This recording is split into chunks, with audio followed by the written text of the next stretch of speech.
There's a chance that Lupin and his accomplices are still there. I will need to know with absolute certitude behind which door their hideout is in order to steer the events to my advantage.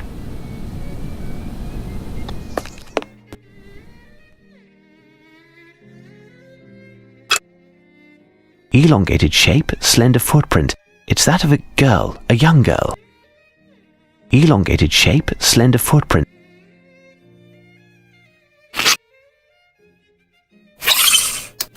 Size 5, small feet.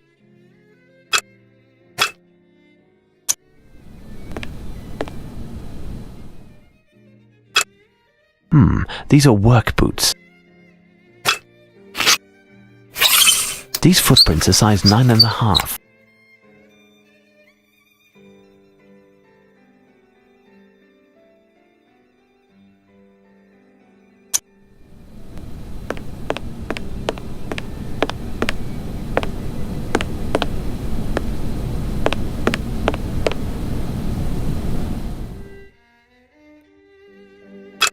Work boots. Look, some blood and little scraps of meat.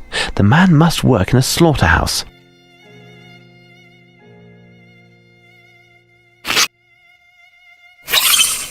Size 8.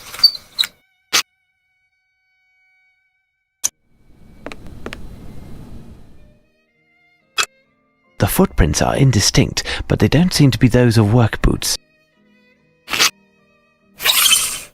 These footprints are size 9.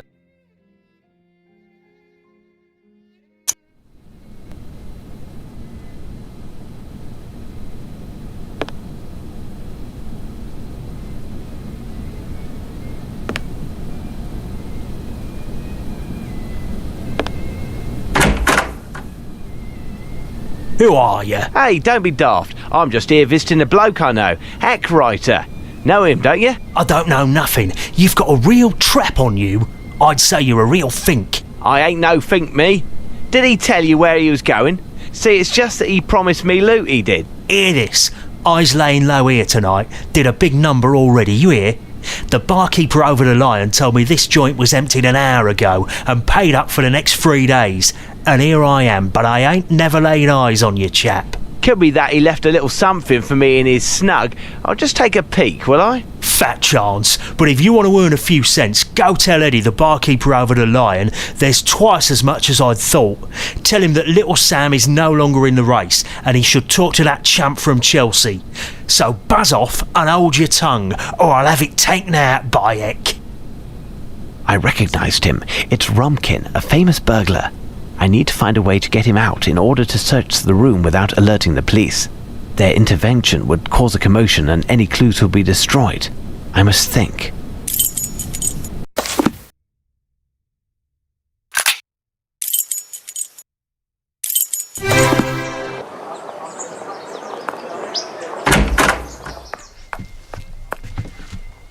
You Eddie? To you, that's Mister. I just been to see the Mrs. Fleming's tenant. Know him? Rumpkin? Shh, keep it down. What's the deal? Ain't no coppers round here. Oh, there's plenty. Big Bruiser, my guard, is part of Luigi's gang, and they're after Rumpkin's hide. If they found out that I've been harbouring and dealing with him, my goose is cooked. And yours too. Huh? Maybe I'll just let Luigi know where to find Rumpkin. He might cough up a few bob for that tidbit. How's that sound? Listen, you dirty rat. Luigi and Rumpkin had let's say, a difference of opinion. A little matter of honour. And now Rumpkin ain't welcome round here. So Rumpkin comes to me on the sly. He just scored big, he says. He's going to cut me a share of the all if I bail him out. It's a risk, mind. Now, if you can hold your tongue, you'll get your share too. Deal. Rumpkin ain't ready to leave his hideout, eh? Not likely. The very idea of finding himself face to face with a striped scarf has him quaking in his boots.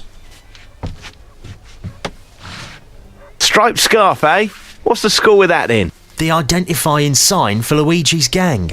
All those blokes have a striped scarf. They got weird designs on them too. That and their long knives is their trademark. Helps us to see them coming and stay out of the way. Good to avoid the hassle. So, what was it that Rumpkin wanted to tell me? Said it's more than 10 times what you thought. Supposed to bring little Sam, the chump from Chelsea, eh? And as many other men you lord over. Bring them all at midnight. Really? That's top hole, that. I'm on it.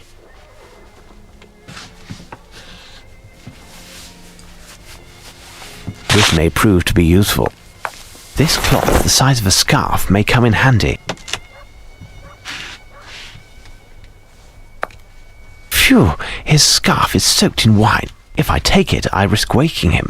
I must make sure this drunkard doesn't notice.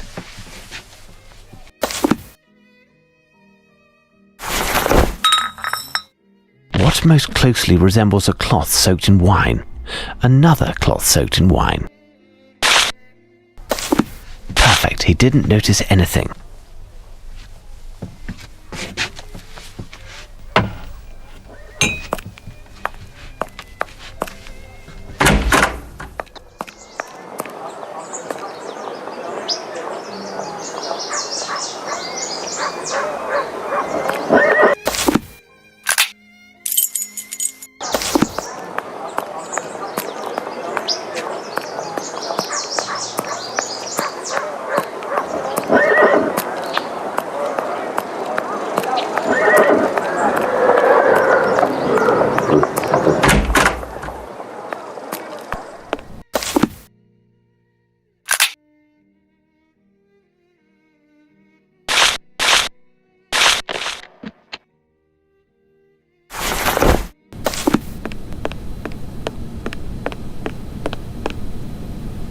It's me. I've seen our Eddie. Ah! You have 5 seconds to put that thing down. If I'm telling you that, it's because there's a way for you and me both to get along without getting hurt and without Luigi finding out. 1, 2... OK, spill the beans. Good. Grab a bag and scarper as fast as you can. I keep the rest, and you'll want to pass by Baker Street because the rest of the crew is waiting on the other side. Fine, but we'll meet again. You can count on it. In exactly 13 seconds, he'll come across Sergeant Ruffles. Right, what can I find here?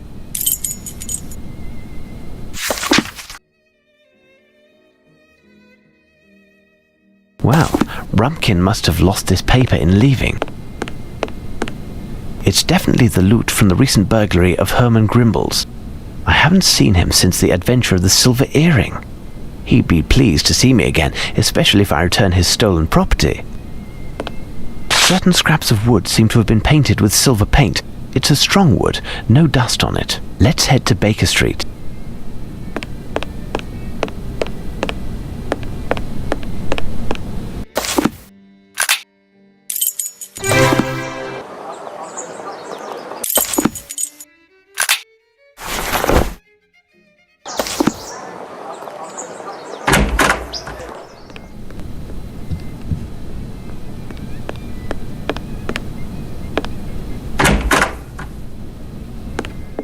At last, Holmes. I was imagining the worst had happened to you. It was nothing, Watson. Even though I didn't manage to catch the swordfish, I do happen to have a few sea bream in my bag. I sent off the letters that you wanted me to pen. I'm in a right state. Do you really believe that this rascal would dare attack? I do believe, Watson. We'll discuss this later. I have a small task to do which requires my absolute concentration. I'll have to ask you to leave and go to Scotland Yard in order to inform the authorities that the plunder from the robbery at Sir Grimble's residence can be found in one of the rooms rented by Mrs. Fleming. Second door on the left, to be exact. They already have the perpetrator, but if the inspectors would be so good as to wait until midnight, they will find in that very location the top fences in London. Hand in the cookie jar, or jars, I should say. If you say so, Holmes. Thank you, Watson. As for myself, I need to study the clues that I recently found.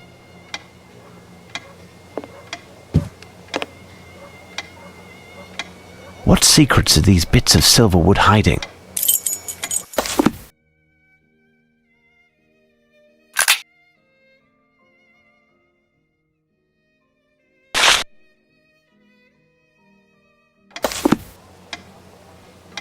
What secrets are these bits of silver wood hiding?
cage. With the wood painted this colour, it almost looks like a steel cage. It doesn't mean much to me. I'm back from the station where I completed the charge you had entrusted me with. On my return, a messenger gave me this letter, which asks us to meet with the Prime Minister at Buckingham Palace tomorrow morning. Tomorrow morning. It's far enough away, but not too late. Either way, it will give us some time for me to ponder and for you to rest. You seem sad, Watson, and we need to inspire confidence tomorrow. Our audience will be one of the hardest. Mr. Holmes, the Prime Minister is in the White Room on your right, at the end of the hall. His orders were that you should be shown in immediately.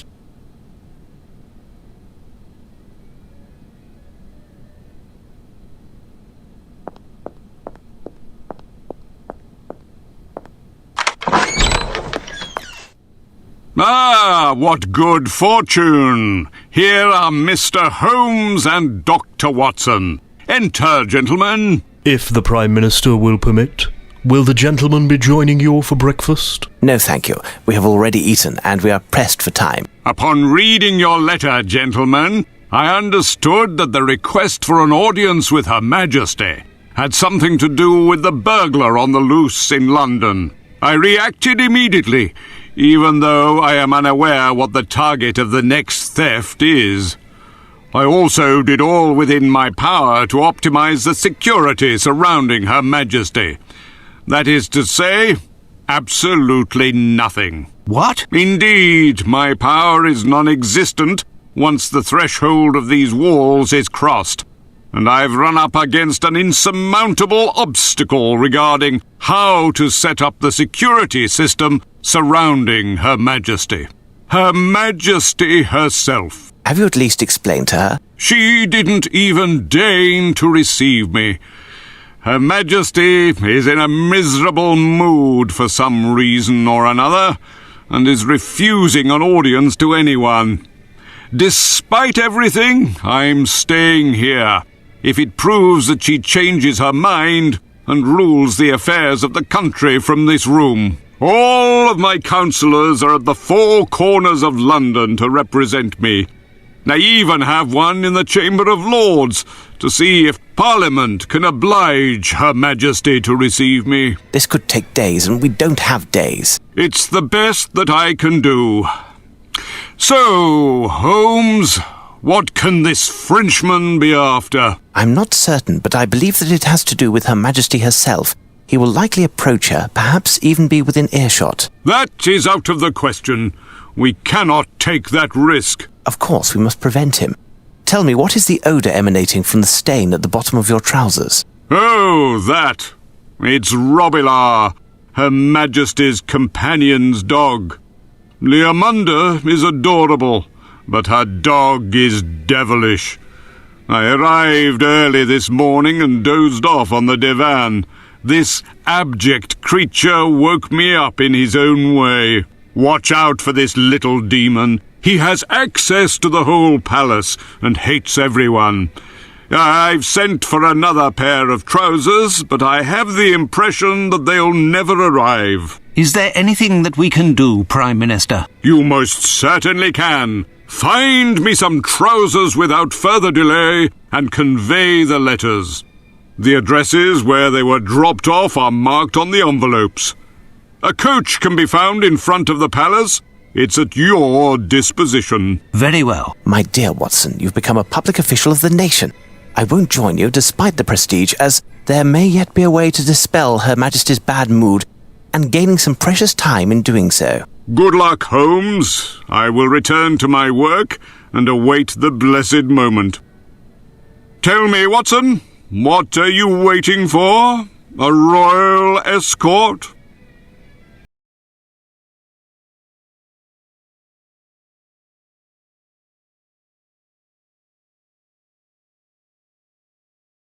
Could I trouble you to borrow your glasses? Beg pardon? My glasses? Are you nearsighted also? Now I understand the magnifying glass. Take them, I'll take a break. But don't break them, understood?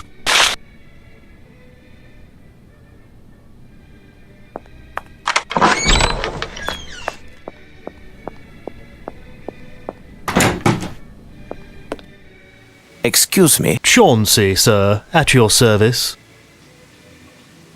Here, I understand that Her Majesty is cantankerous today. Would you happen to know why? I'm sorry, but I am not authorized to comment on Her Majesty's moods. In fact, no one is. Be advised, it isn't idle curiosity that compels me to ask this question. The reason that I, Sherlock Holmes, the great English detective, is here as well as the Prime Minister is because Her Majesty is in grave danger. The danger is imminent, instigated by a man of Machiavellian twisted tendencies who is deprived of all sense of morals and scruples. Furthermore, he is French. French? Indeed, and all men who will have worked to protect Her Majesty in the face of this peril from across the Channel shall be seen as true patriots, a soldier in the image of the valorous English warriors who, weapons in hand, struck down Napoleon. Go, my friend, join our forces and march alongside. Now speak. The facts are that Her Majesty quarrelled with her companion and confidant, Lady Leomunda. The dispute concerned a gift that Her Majesty gave to Leomunda. What was the gift that Her Majesty gave to her companion? A doll's house. Lady Leomunda's personal chef and servant girl were terminated immediately, but the affair wasn't settled for Her Majesty, and the two have not yet reconciled.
I can't let an unknown person into my chamber.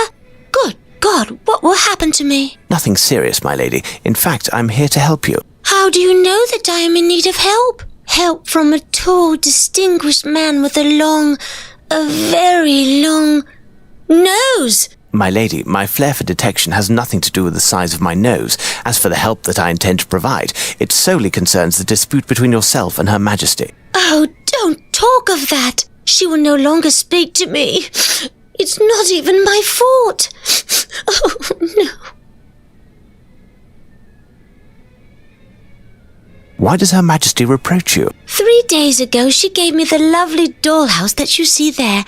It was made specifically for me by the royal cabinet maker. It's magnificent, isn't it? Indeed, the little candles in the chandeliers emphasize the lovely colouring of the dolls. Yesterday, she came to see me in my chamber and noticed that 4 of the dolls were missing from the house. I wasn't even aware, but Deirdre, who had wrapped it, confirmed the fact. These dolls are precious, and Her Majesty, was angry and told me that I didn't take care of the gifts that she gave me. I questioned my staff, my maid and my cook to no avail. I had them fired and thought that would suffice for Her Majesty, but no.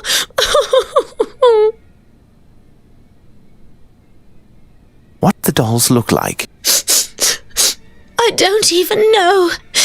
All I know is that there are 4 less boys than girls in the dollhouse.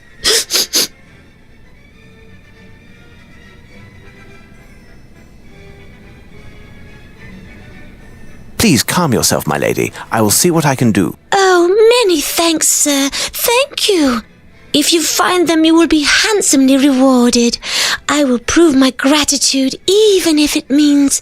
Save your gratitude for when I have solved the case.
is dark and seems quite deep. I must find a way to see what's inside.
Well, it's a very rare piece, but I have to admit I don't know much about it. I enjoy frequenting the shops, and a very lovely antiquarian approached me and drew my attention to this masterpiece, as he called it. Oh, he knew what he was talking about, and his manners were so... But the masterpiece, what was it exactly, my lady? Well, as Her Majesty's watch was broken, I wanted to give her something to tell the time. Thus, I bought her this clock which she gladly took to her chamber. You know, a French grandfather clock. Pomtoise, or was it comptoise? The antique dealer said it was made by one of the originators of the genre, the Paillet brothers. Wait, my lady, that name suggests something to me. Could it be...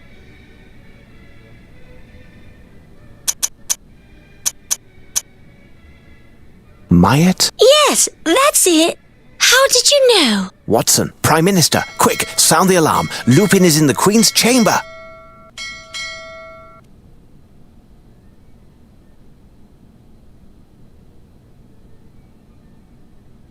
What made me accept this infernal contraption? Tomorrow I will have it carved into kindling for the fire. If Her Majesty will permit, I would rather avoid risking death yet again in what Her Majesty calls this infernal contraption. I was able to hold my breath long enough to avoid drowning, but that wouldn't help me against... The hangman? Your Majesty understands well. My fate is entirely in your hands, like so many others. My intentions are not hostile. In fact, they are quite the contrary. They are what, then? Many times I have found myself in a similar situation, and the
examine the cellar of Buckingham Palace.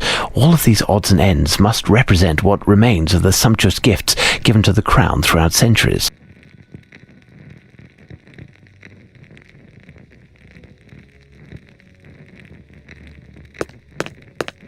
Lupin must have hooked the lock, but it closed behind him. This grill isn't in good condition. Will it yield through force?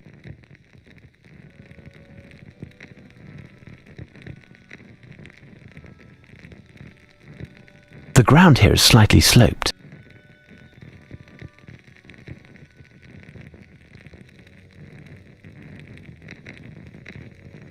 The ground here is slightly sloped.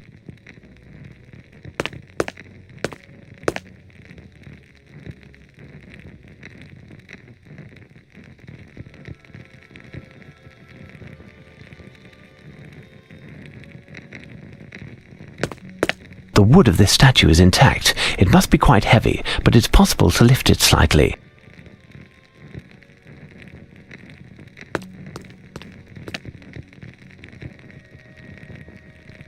This organ is dilapidated, but the steel tubes are made of a resistant metal. None were damaged in the fall, and they haven't oxidized over time.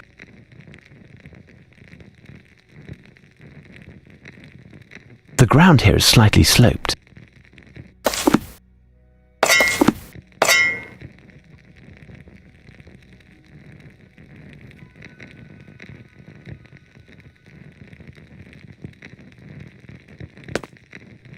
This organ is dilapidated, but the steel tubes are made of a resistant metal. None were damaged in the fall, and they haven't oxidized over time.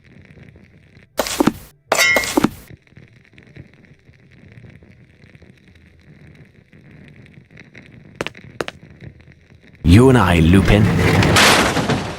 It's done now, but Lupin knows that someone is after him now.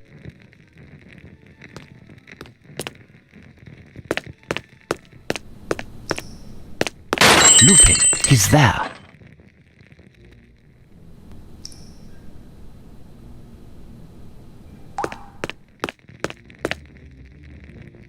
The opening mechanism of this grill seems to be quite sophisticated. I need something. These shanks are from the lock. Lupin must have thrown them down after closing this door again.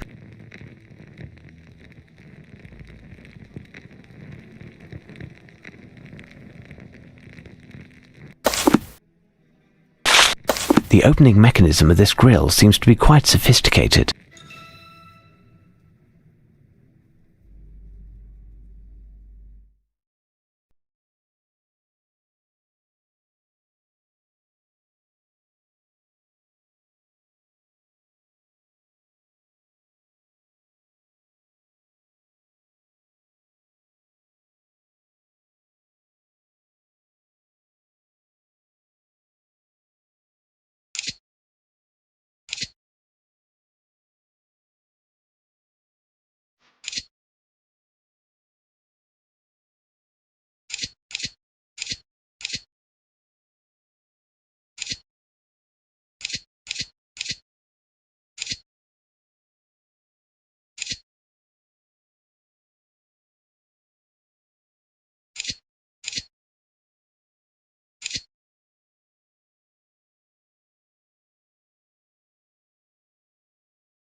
Open.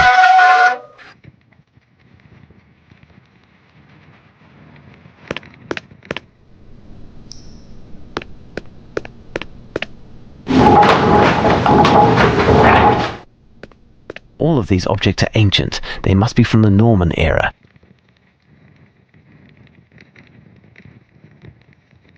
Closed.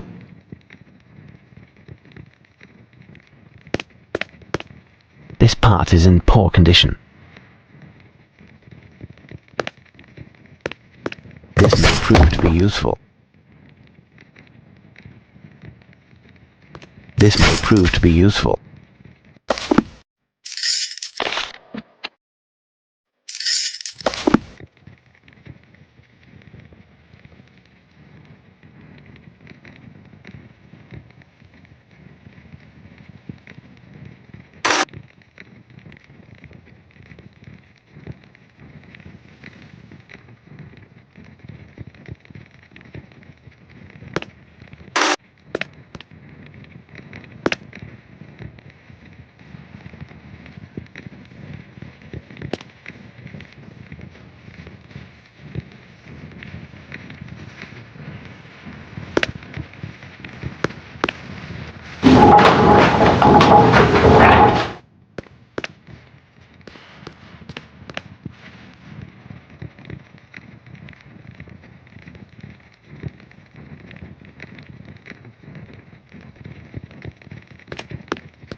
Elementary.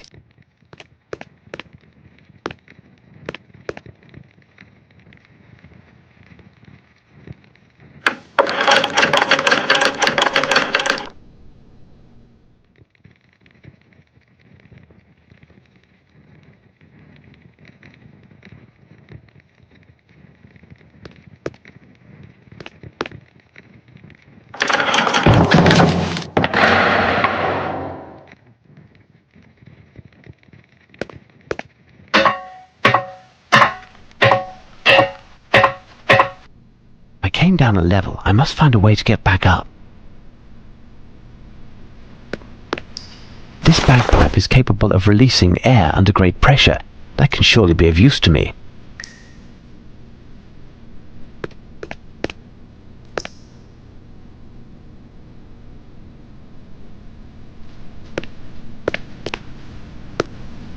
This may prove to be useful.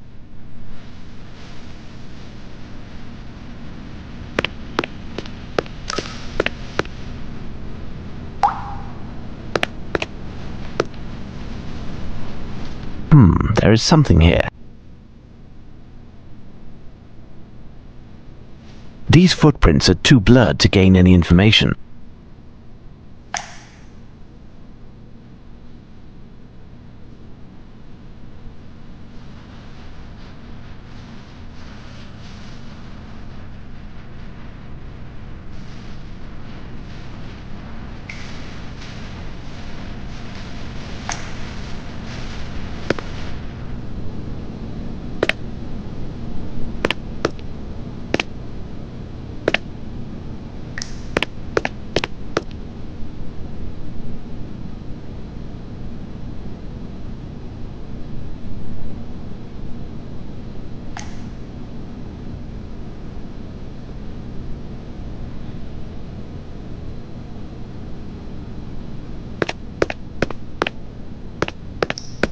Part of an Indian totem.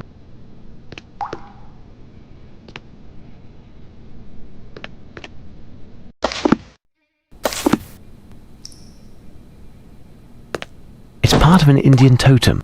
It's part of an Indian totem. It's part of an Indian totem.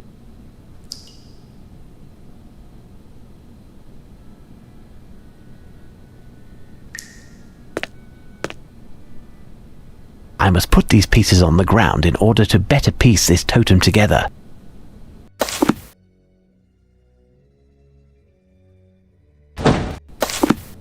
No, I can't do that. No, I can't do that.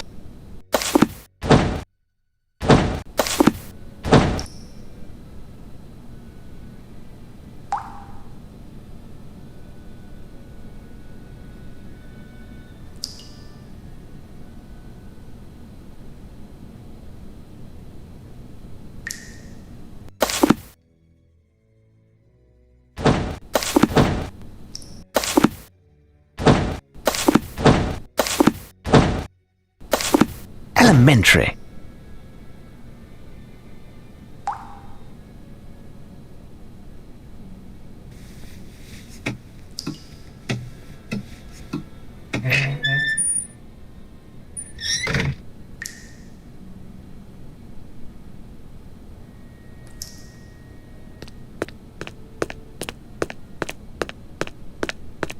Elementary. Open.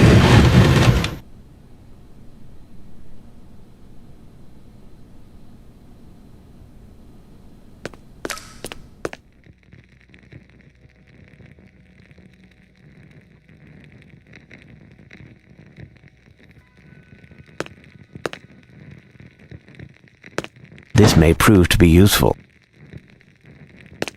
This may prove to be useful. I need something.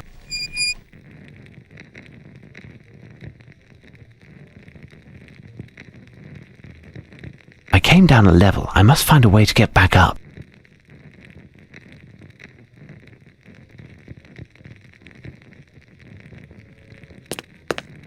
This may prove to be useful.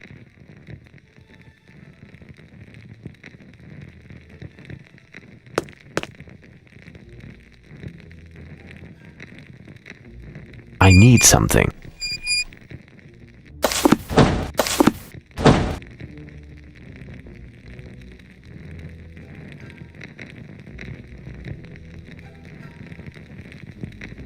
I need something.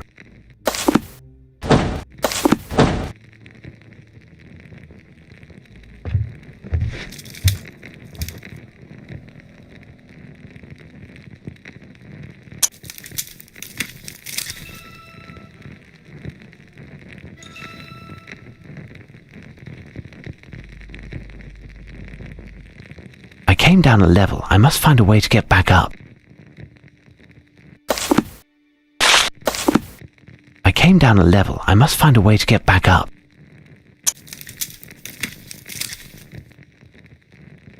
With this system, I can see how the rope is attached.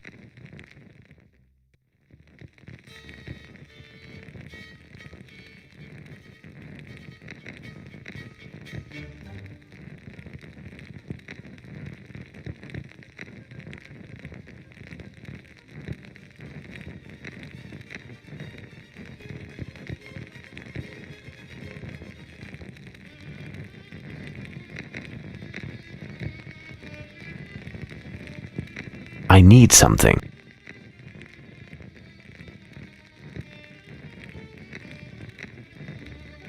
I need something.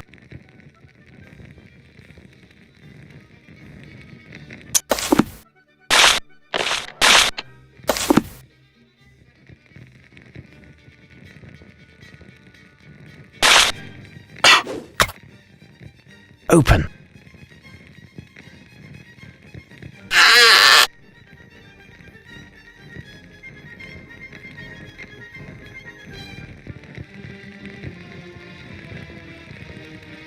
A new message. What now?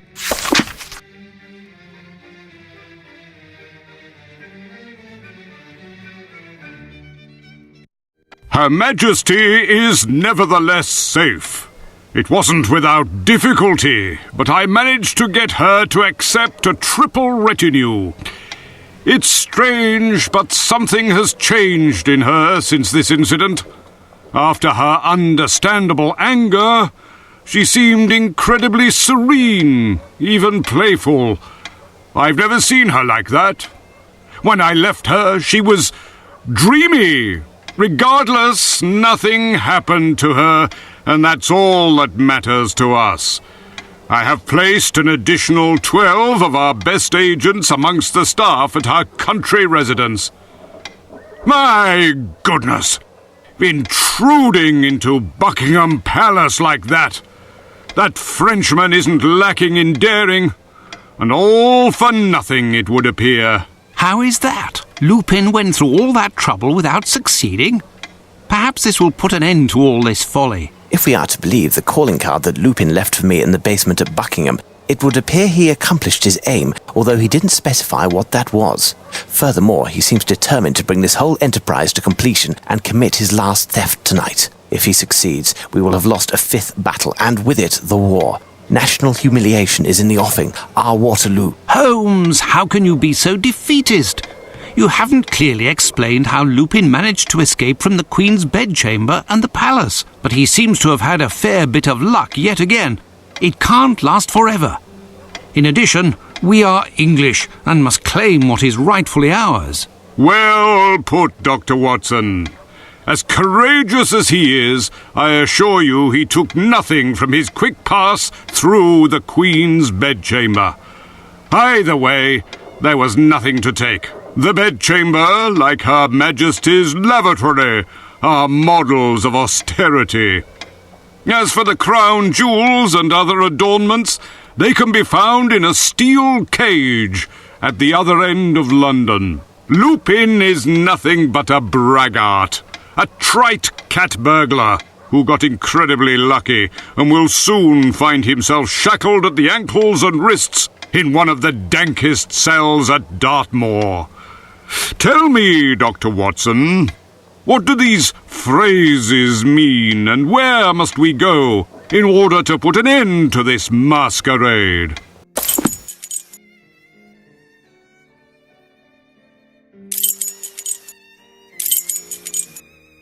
Perhaps here, at the Tower of London. My dear Watson. I should point out, Doctor, that Lupin has already been there. That's true.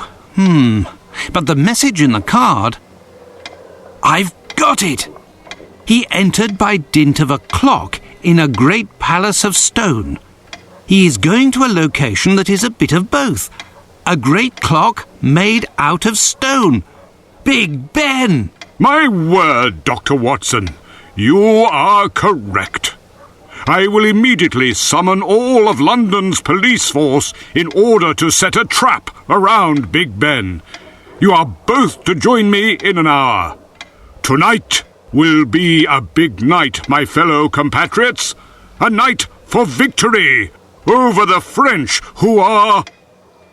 Ah, Holmes, I no longer feel tired all of a sudden. The prospect of Lupin's capture has ignited me. Indeed, I have the wherewithal too. I caught you unawares on the last riddle, didn't I, Holmes? Well, Holmes? Quite true, Watson, quite true. I will have Mrs. Hudson prepare us a little refreshment that will tide us through the night. It promises to be long and exciting. Meeting the Prime Minister at Big Ben. I am sure that... You will have to give my apologies to the Prime Minister, as I won't be joining you this evening. But Holmes, tonight we are going to catch the most notorious thief in all of Europe. We will win the final victory, the one which will win the war. We will reclaim England's honour and without fail get our hands back on the Fighting Temeraire, the Six Ravens and the Rosetta Stone. You would miss all? These last few days have been trying, Watson. In any event, what purpose would I serve? You're the one who solved the riddle of the card, correct? Enough, Holmes. When you aren't in the limelight, you behave like a selfish boor. A vexation, and you act like a spoilt child. In that case, I will go alone to catch Lupin, and I swear I will not record this instalment of your adventures. You are pitiful. My dear Watson was, unwittingly, very close to the truth. I believe it is indeed the Tower of London where Lupin will go tonight. Let's go see.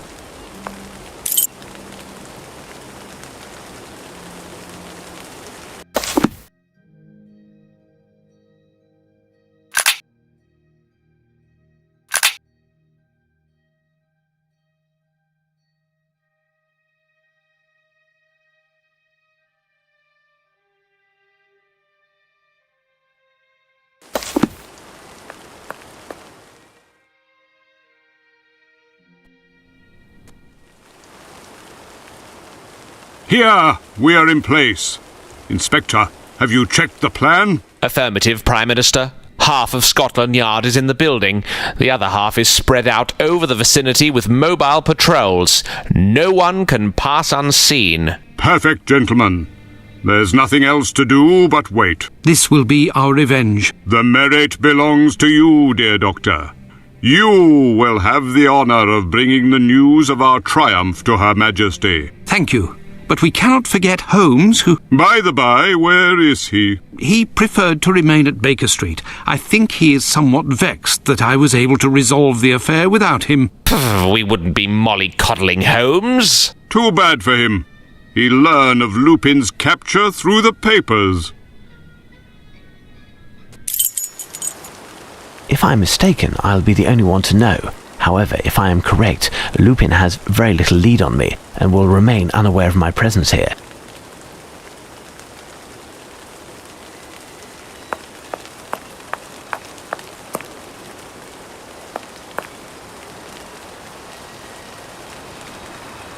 He's alive and doesn't seem hurt. This man was certainly put to sleep by a strong sedative. There is no longer any doubt. Lupin is here, and there's no question what he has come to steal. What is his plan? I must find Chief Warder Smith and inform him as soon as possible. There, some cartridges are intact. The name Schick is inscribed on his uniform, and to judge by his glossy moustache, he takes good care of himself.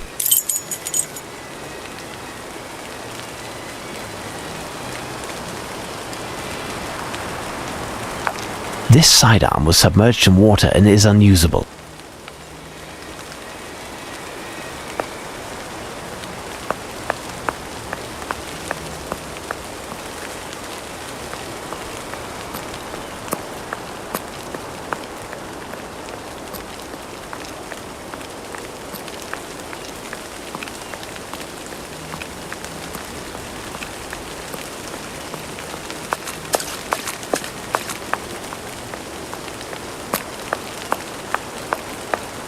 Closed.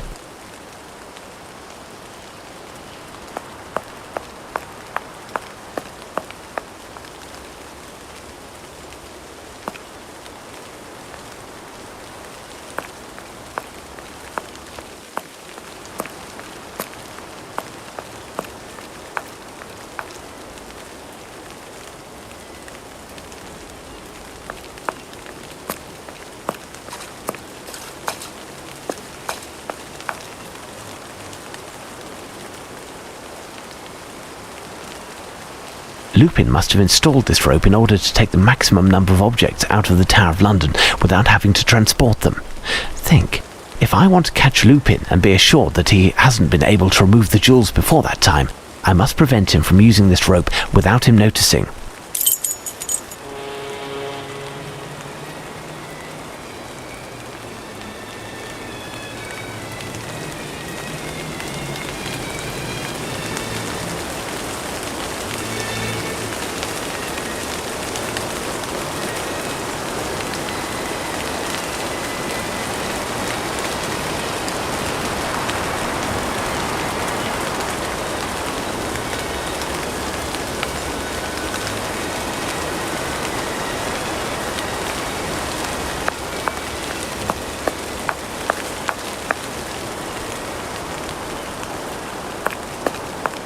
This rope is very high. Without the keychain, I cannot get up to the ramparts, and scaling the wall in this rain will prove too hazardous.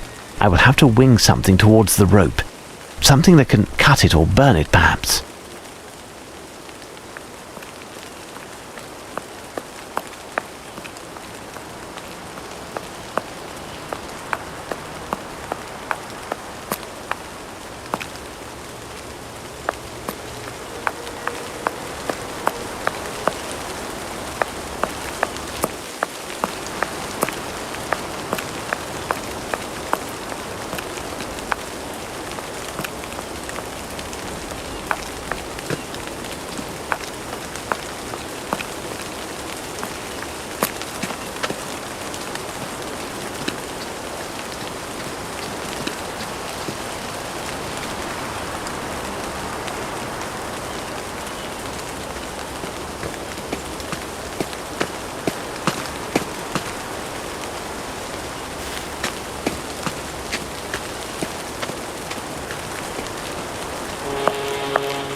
This warder is asleep. The name embroidered on his uniform indicates that he is Kirkpatrick. There is something here. There seems to be a little bit of green paint on the right hand.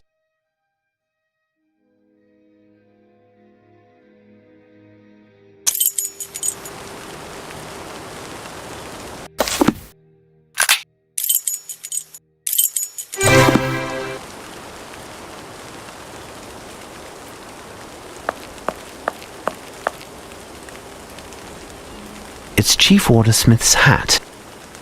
This print on the ground suggests that someone had a heavy fall here. Someone was dragged to the door of the storeroom. The rain hasn't yet removed the prints, thus they must be quite recent.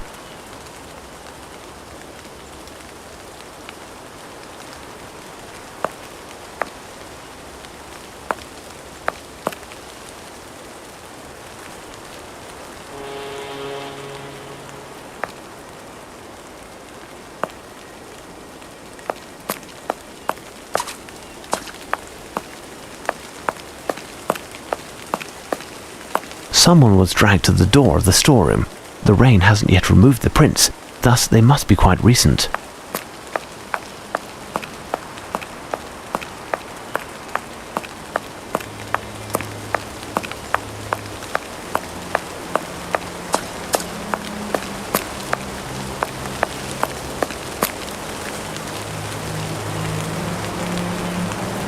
How are you, Warder? Hickman.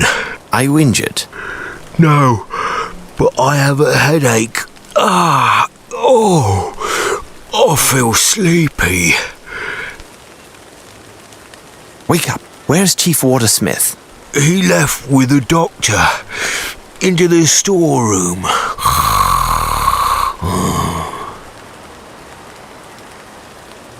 I must leave. Bide your time until I return.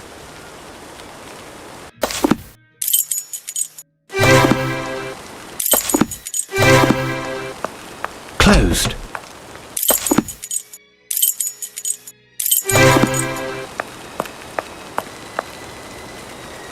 The storeroom is locked. Who possesses a key? Smith and the cook, but he is out. Who else? Speak, Warder. Fatty Johnson, in his locker, a duplicate which he stole. I must leave. Bide your time and...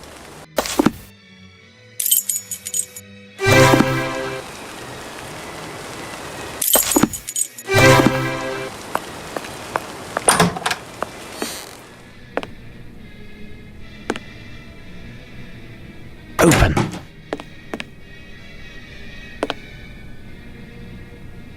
I'm taking whatever might be useful. The time is pressing and Lupin isn't far. I'm taking whatever might be useful. The time is pressing and Lupin isn't far.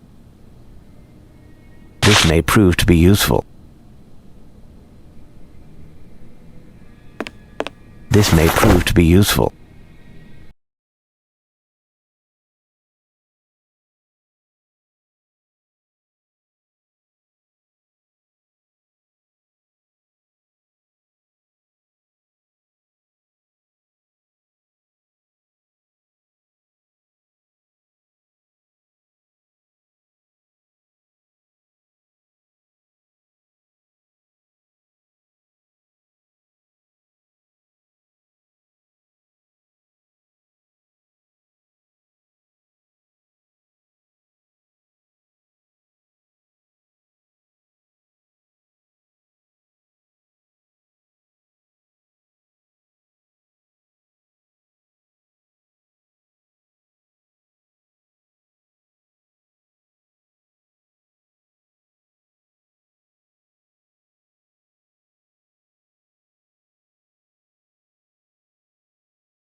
There is a strange noise, I tell you. It's true. It's behind the door. Quick, Lestrade, it's him. It's Lupin. What can he be up to? Watch out! I'm going to open the door. I'll see. So, Inspector? What are you doing? Wake up, you lot of bunglers! It was nothing, just the snores of the men on duty. Bravo, Lestrade! You keep your men in line. You ought to congratulate Dr. Watson. A bit more, and it would have been the longest police hideout of all time. Calm, gentlemen. Calm. Lupin won't be long now.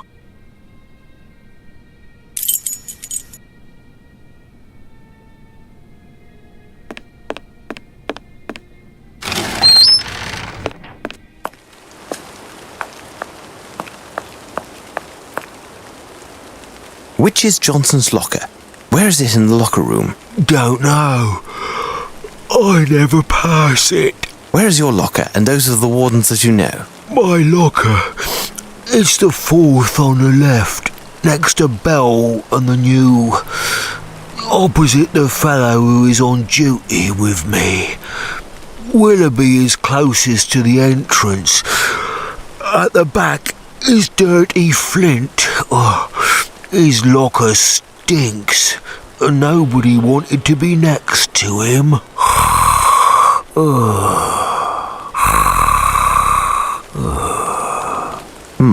I believe that's it. The sleeping pill has produced its effect. He's in a deep sleep, and I won't be able to get anything else from him.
This door is solid, the lock is rather ancient, and each locker has a different...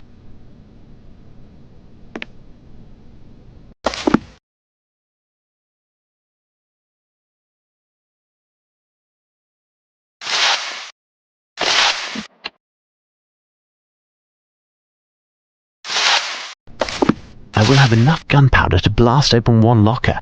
I must be sure of which one.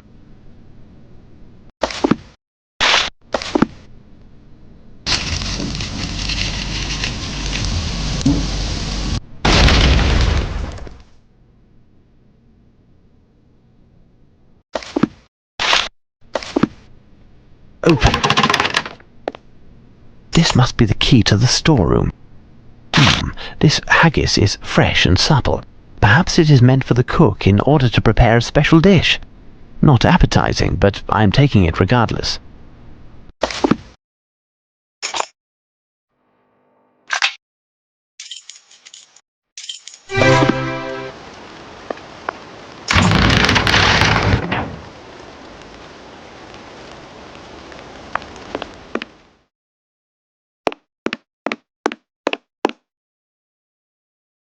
Smith looks to be unconscious.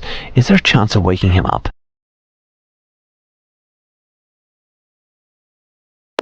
Water.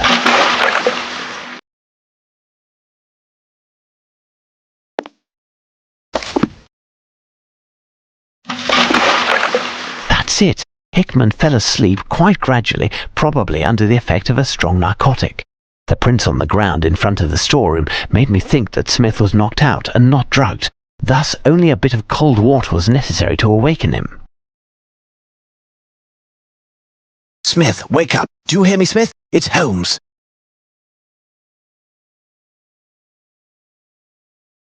My head, what's going on? What am I doing here? Mr. Holmes? Where is the doctor? Listen, Smith, pull yourselves together and come here. Can you open this grill? My keychain has disappeared. No, I can't open it. After you came through the other day, the cook insisted on changing the lock. It now needs a key. Fine. In that case, I'll need your help. We'll need to find a way to get you out of there. Foremost, you must precisely recount the events of the night. And who is the doctor you speak of? Well, early in the afternoon, the few men who were still present in the rampart were taken sick, with awful stomachaches. Must have been something in yesterday's meal. I don't digest tomatoes well, so I didn't eat, and I felt fine. Our usual doctor was absent, so I had to call a doctor in the area, Dr. Cernin. He hasn't been around for long, but I've heard good things about him. In examining the first man, he appeared alarmed and insisted on treating them with injections. We checked on all of the guards and he treated them all. The last to be treated was Hickman. The doctor was vexed, as he didn't have enough medication to administer a full dose, but he assured me it would be enough. Afterwards, he asked if we had seen all of the men in the garrison, which was affirmative. He asked me to accompany him to the postern, and I had hardly turned when I felt a sharp pain at the base of my head. I don't remember anything else.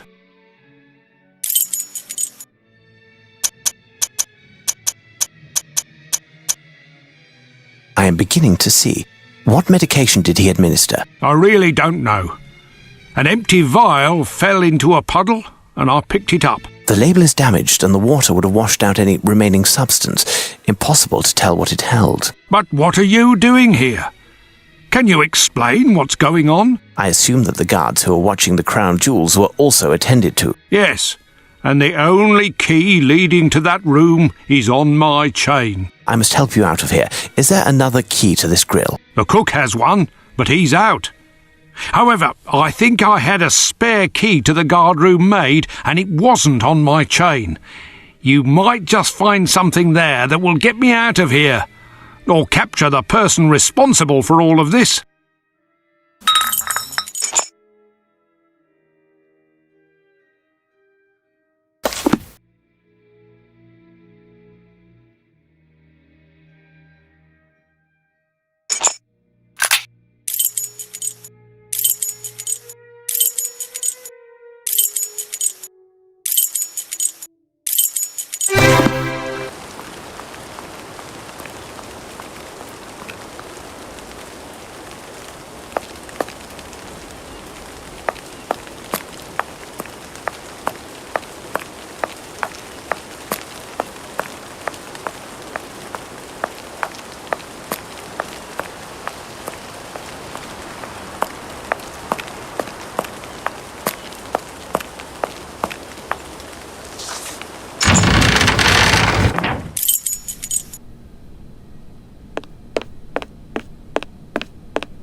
If I am to believe the tag on his uniform, this warder is called Summerby. Apparently he was also taken care of by the doctor, Dr. Lupin. Look, this warder must have lost this key in falling. What could it be for?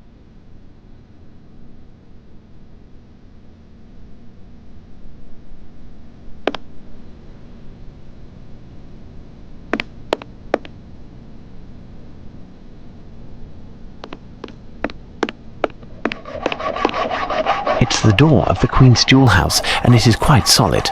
Was that the sound of a saw from behind the door? Lupin could be finished in his work any moment. I must make haste.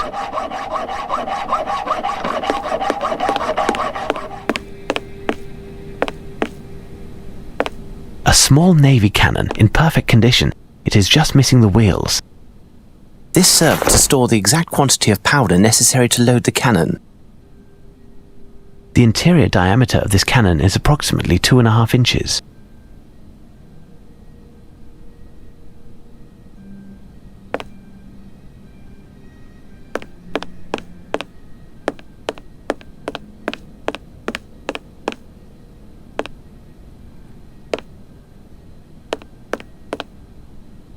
Perhaps I would be able to find something useful in this case, but it is locked.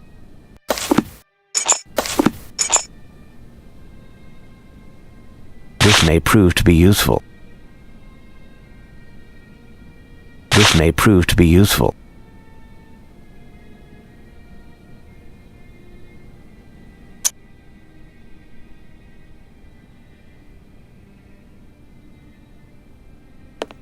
This dish is empty, but might work.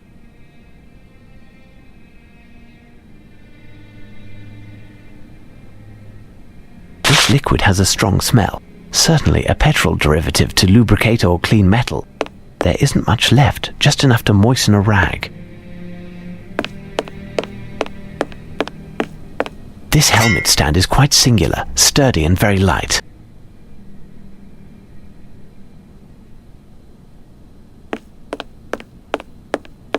Small, dry pieces of wood.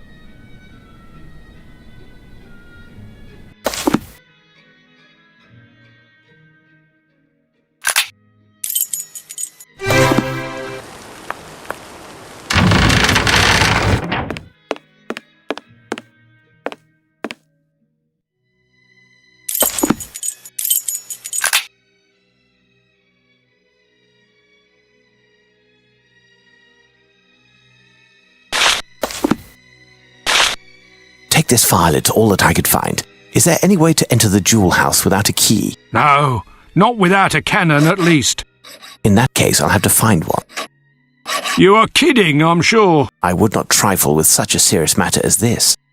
The munitions are found in the armoury, at the top of the staircase heading to the White Tower, the central tower. Apart from the one on my keychain, the other key is found in one of the service buildings, and it will be far too complicated to tell you how to locate it. Pray, release yourself as quickly as possible. Go find the key and open the door of the armoury for me. I will join you there. Is that your scarf over there? Can you please pass it to me? My daughter just finished knitting it. She should start knitting another, because before entering the jewel house, I must block Lupin's retreat.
their heels in front of Big Ben for the past 8 hours. It couldn't go unnoticed forever. Journalists, a mob, yes, but of course. What now, Doctor? Inspector, check the identities of the journalists. Lupin has previously disguised as a journalist, and I am sure it was he who alerted them in order to create a diversion and slip in. Well played, Doctor. I'm on it. At last, some action. Lupin has previously disguised himself as a journalist, did you say? When was this, then, Doctor? Well,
If I were you, Lupin, I wouldn't take that path. As you can surmise by the plumes of smoke emanating from the work originator in this window, it, let's say, suffered by my hand, and there is no chance that it will support your weight nor the items that I imagine you to be carrying.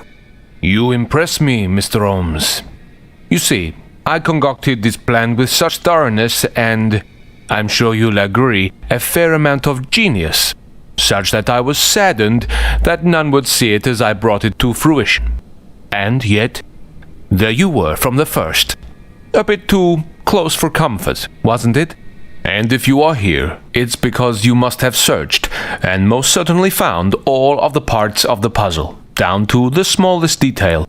And I can't but congratulate you on your performance. I am a gentleman, Mr. Holmes, and even if I didn't always show good sportsmanship during this adventure, my sense of honor obliges me to acknowledge your victory tonight. As someone who never knew defeat before meeting you, I would like to express my admiration and how honored I am that you not only played this game with me, but won also. You should, Monsieur Lupin, understand that I share your admiration and know that if you're giving me the honor of the victory tonight, it was yours the last 4 times. Your intelligence has no equal apart from your sense of chivalry, Mr. Holmes.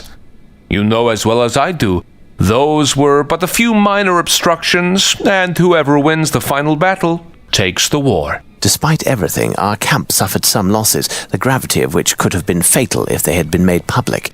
No one, myself included, would have come out of a Pyrrhic victory unscathed. I betrayed myself by doing anything that could have harmed your reputation. I am duty-bound to you, Mr. Holmes, and I will accept your conditions, even if they dishonor me, as long as they don't dishonor my country. You managed, thanks to your remarkable intelligence, to deny me any margin of maneuverability, to decide in advance should we find ourselves in the situation in which we are. It was a chess match, and there is nothing remaining on the table but the 2 kings. This is a classic stalemate, wouldn't you agree? You will find at this address a master's painting, a great rock, and a few birds. As for what Her Majesty wished for me, I had no choice but to give it to her at that very instant. Once again, I am at a loss for words to express the pleasure that I took from this adventure with you. Even if it costs me, I promise, on my honor, that I will never publicize the account of what took place. We shall not meet again, my friend, but know that during the past few days, your presence in our soil did as much honor to your country as ours. Safe journey, Monsieur Lupin. What? You'll let him leave like that? What choice did I have, Watson? Look at the whole picture. Lupin's real intent was to steal the crown jewels. The goal of all the other thefts was to provide a sort of insurance in the case of failure, and, above all, to ensure the services of a plethora of accomplices. Us. Us? Accomplices? I admit that I was fooled once, but I didn't steal anything. From the moment we read Lupin's first letter, we became his accomplices. In fact, by having us play his game, Lupin was conditioning us. After the first theft, he left clues leading us to the second, from the second to the third. So well that as the second to last theft, we were convinced that Lupin's final target would be Big Ben. Lupin knew that the authorities, headed by the Prime Minister himself, would align themselves with the only person who could sort out Lupin's schemes as they happened. Myself. Therefore, in controlling me, he was controlling all of London's police force, and he nearly succeeded. Then why not simply steal the jewels to begin with? Why this whole masquerade? I've just explained it, Watson. In order to steal the crown jewels, Lupin had to accomplish certain preliminaries. In the first place, he had to be assured that the garrison would be only minimally guarded on the night of the theft. Therefore, he started using a disguise, of course, by getting rid of the garrison's usual doctor, by giving him a free trip to the continent. He also befriended the cook under another identity, while the cook was out on the town.